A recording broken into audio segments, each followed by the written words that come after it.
Forgotten username recovery failed on Clarity Money Plus fix. If you've attempted to recover your Clarity Money Plus username and failed, most people make the mistake of skipping verification steps or using an old email address. You won't believe how simple it can be to regain access when you follow the correct steps. Step 1. Open the Clarity Money Plus app or website and click on Forgot Username.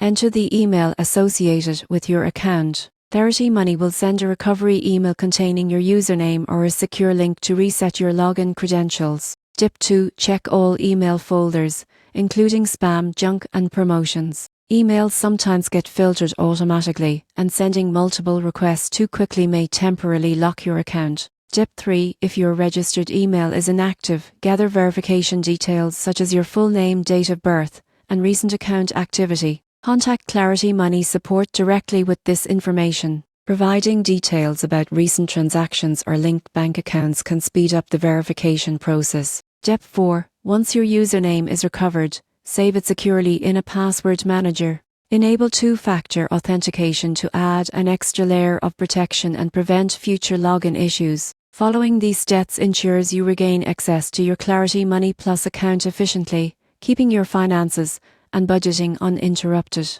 Proper verification and credential management are essential for smooth and secure access.